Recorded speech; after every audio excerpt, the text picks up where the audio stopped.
ترجمہ سیکھیں گے۔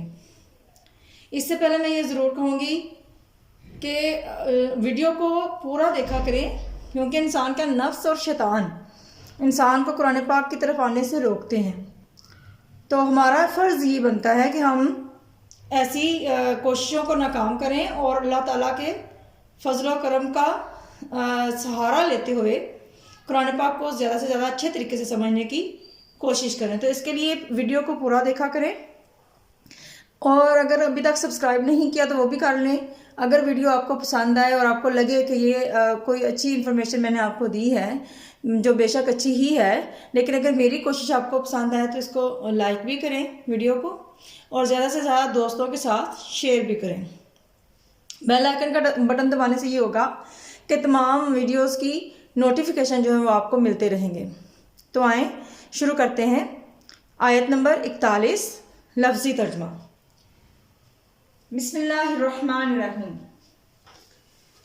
اور جان لو، وَاعْلَمُوا، وا اور عالمو جان لو، وَاعْلَمُوا اور جان لو، وا کا مطلب ہوتا ہے اور، علم علم سے نکلا ہے یہ، ٹھیک ہے، عین لام میم آپ کو نظر آ رہا ہے، علم سے جان لو، وَاعْلَمُوا اور جان لو، انما یہ کہ جو، انا یہ کہ ما جو، غنیمتم مال غنیمت جو تم حاصل کرو، من سے شیئن کچھ بھی، فانا تو بے شک، فا کا مطلب ہوتا ہے تو اور انا کا مطلب ہوتا ہے بے شک، ٹھیک ہے، فا کا مطلب تو یا پھر پس،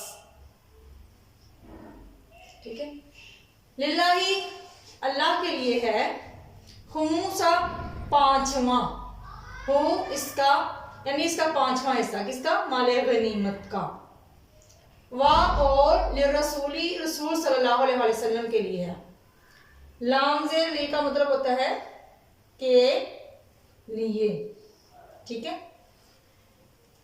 وا اور لی کے لیے، ذی القربہ قریبی رشتہ داروں کے لیے، یہاں پہ بھی لام زیر لی آ گیا، یہاں پہ بھی لام زیر لی ہے، یہاں سے پر بھی اللہ کے لفظ کے ساتھ لام زیر لی ہے، تو جہاں جہاں بھی یہ لفظ آ رہا ہے اس کا کیا مطلب ہے؟ کے لیے، والی ذی القربہ اور قریبی رشتہ داروں کے لیے، والیتاما وا اور یتاما یتیموں کے لیے، وا اور مساکینہ محتاجوں کے لیے، وا اور ابن السبیلی مسافروں کے لیے، ان اگر کنتم تم ہو، آمن تم ایمان رکھتے، باللہ اللہ پر، وا اور ما جو، انزلنا ہم نے نازل کیا، اللہ پر عبدنا ہمارے بندے پر یا اپنے بندے پر، عبدی بندہ نا ہمارا، نون الف نا کا مطلب ہمارا، ٹھیک ہے، ہمارا، یوم الفرقانی فیصلے کے دن، فرقانی کا مطلب ہوتا ہے فیصلے کے دن یا فرق کرنے والے دن، یعنی حق اور باطل کے درمیان فرق کرنے والے دن، اس سے مراد یہاں پر ہے جنگ بدر، یعنی جنگ بدر کے دن جو اللہ تعالیٰ نے نبی پاک صلی اللہ علیہ وسلم پر مدد نازل کی تھی، اس کے بارے میں بات ہو رہی ہے۔ یوما اس دن تاکا کہ جب ملی یا مٹھ گیر ہوئی، جب آنی دونوں جماعتیں، واللہ اور اللہ تعالیٰ، اللہ پر، کلی ہر شیء چیز پر، قدیر قدرت رکھنے والا ہے۔ جماعت دونوں جماعتوں سے مراد ایک مسلمانوں کی جماعت گروہ اور دوسرا کافروں کا گروہ۔ یہ تھا ہمارا لفظی ترجمہ۔ یہاں پر مال غنیمت کے احکام جو ہیں وہ نازل ہوئے ہیں۔ اب مال غنیمت کیا ہوتا ہے میں تھوڑا سا بتاتی چلوں۔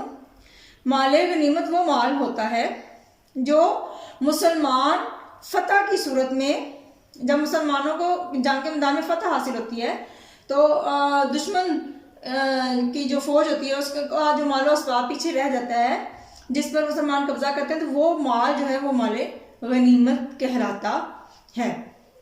تو آئے اب انہی آیات کا بامحاورہ ترجمہ سیکھتے ہیں۔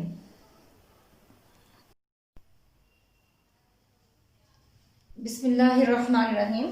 بامحاورہ ترجمہ۔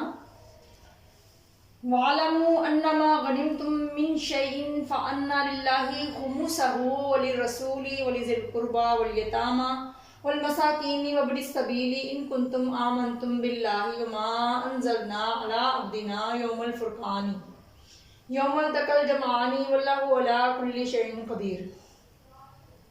اور جان رکھو کہ جو چیز ان کفار سے غنیمت کے طور پر لاؤ، اس میں سے 5واں حصہ خدا کا اور رسول صلی اللہ علیہ وسلم کا اور اہل قرابت کا اور یتیموں کا اور محتاجوں کا اور مسافروں کا ہے، اور اگر تم خدا پر اور اس نصرت یعنی مدد پر ایمان رکھتے ہو جو حق و باطل میں فرق کرنے کے دن، یعنی جنگ بدر میں جس دن دونوں فوجیں آپس میں مٹھ بھیڑ ہو گئی تھیں، دونوں فوجیں آپس میں مٹھ بھیڑ ہو گئی تھی، یعنی آپس میں دونوں ایک میدان میں اکٹھی ہوئی جنگ کے لیے، اپنے بندے پر نازل فرمائی۔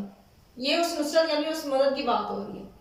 اور اللہ ہر چیز پر قادر ہے، یعنی قدرت رکھنے والا ہے۔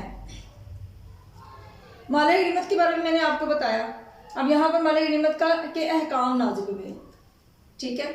اور اس میں یہاں پہ یہ بھی بتایا جا رہا ہے کہ اگر تم اس مدد پر ایمان رکھتے ہو جو جنگ بدر کے دن نازل ہوئی تھی نبی پاک صلی اللہ علیہ وسلم پر، تو تمہیں پتہ ہونا چاہیے کہ مال غنیمت کا جو تم لے کر آتے ہو مال غنیمت، اس کا 5واں حصہ جو ہے وہ کس کس میں تقسیم کیا جائے گا۔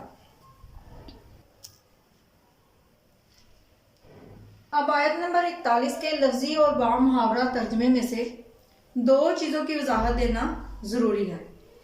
نمبر 1 مال غنیمت کے احکام، اور نمبر 2 یوم الفرقان سے مراد۔ ویورز، مال غنیمت کے بارے میں سورہ انفال میں 2 احکام نازل ہوئے۔